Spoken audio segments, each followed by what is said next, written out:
भारीगदा कृषक संगठन जिंदाबाद जिंदाबाद जिंदाबाद। सरकार तुम्हें हमारे न्याय दाबी मानी दियो चाषी मूल्य को न्याय दियो मूल्य हक मागुची हक दियो। राजकनिका ब्लॉक भारीगदा पंचायत रे चलित वर्ष दुई थर बन्या आसी चाषी मानक मेरुदंड भांगी देछि। चाष पई परिचित एही पंचायत रे प्राय 700 800 हेक्टर जमी रे समस्त प्रकार चाष करितिला चाषी। पाखापाखि 1000 ऊर्ध्व चाषी और भाग चाषी चाष उपर निर्भर करी परिवार प्रतिपोषण करिथांती। तेबे दुई थर बन्या आसी धान पनीपरिबा आदि संपूर्ण नष्ट हो जाइछि। एहाकु नेई शुक्रवार वरिष्ठ चाषी निराकार राउत को नेतृत्व में पंचायतर 200 ऊर्ध्व चाषी और भाग चाषी कनिका तहसिल कार्यालय में पहुंची एक प्रतिवाद सभा करथिले। आमे आज भारीगदा ग्राम पंचायतर शताधिक चाषी ए वर्षा पवन को खातिर नकरी आछन कहीं पेट को लगी बर्तमान से जो मसे केते दिन है 8 दिन है प्राय जोटा वाटर स्टाग्नेंट माने जल बंदी होती जोटा कि पनीपरिया धान चाष कदली नलिता ये संपूर्ण भाव नष्ट हो गला। मसे 8 दिन पानी रहा मसे 8 दिन पानी रहा संपूर्ण चाषदानी धान लोक तली पकई सी तली नष्ट हो गला। किसी लोक रोई थे बिल सी नष्ट हो गला। आ विशेषकर माने चाषी मेरुदंड भांगी जो नलिता चाष होता नलिता चाष सेमती ठिया होती मूल पचिगला जस्ट पानी छाड़ा एवं पानी छाड़ू छाड़ू गच शोगला मरीगला जोटा कि नलिताटा अमल भी हो पार ना। कदली चाष करते जो मैंने भेंडी पनीपरिया पोटल कलरा जह्नी बैगण ये सब गला धान चाष गला जोटा कि चाषी बर्तमान चाषी मुंडे चढ़क पड़ी चाषी मुंडे हाथ दे बस कौन कर लोन सुझिब केमी बैंक कर लोन एसएचजी कर लोन गाँव हाथ उधारी कर लोन ये सुझिब केमी चाषी छिड़ा हे केमी तेणु चाषी एपर्यंत प्रशासन कहीं जाना कि सर्वे ना कि चाउल मुठे कि क्या गोटे माने गोरु दाना कि कौन प्रकार दिया नहीं। गोरु मैंने भी बहुत असुविधा सुविधा थे बन्या समय जोड़े खाया पाई नथिले से कथा भी प्रशासन बुझला ना।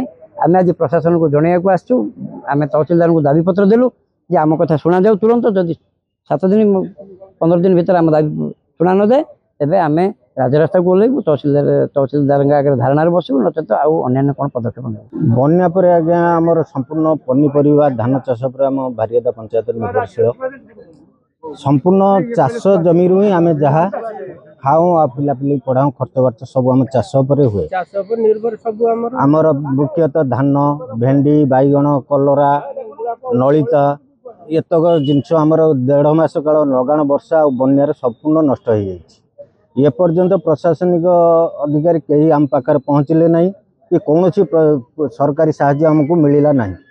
बर्तमान आम मुंडरे चढ़क पड़ी आम जो धार कर्ज करी जो पनीपरिया चाष धान चाष आम करूँ शेष मुहूर्त संपूर्ण नष्ट हो गला। बर्तमान आम कर्ज सोझिबू केमिति सही चिंतार आम अच्छु।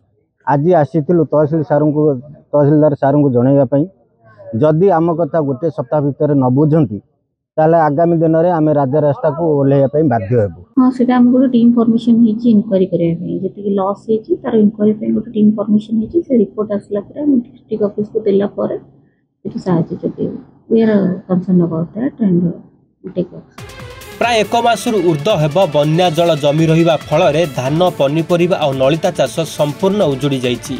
वर्षकर दाना हराइछि चाषी परिवार प्रतिपोषण केमिति करिब पिला छुआंक पाठपढ़ा खर्च ठारू आरंभ करी परिवार समस्त खर्च एही चाषर ही उपार्जन होइथाए।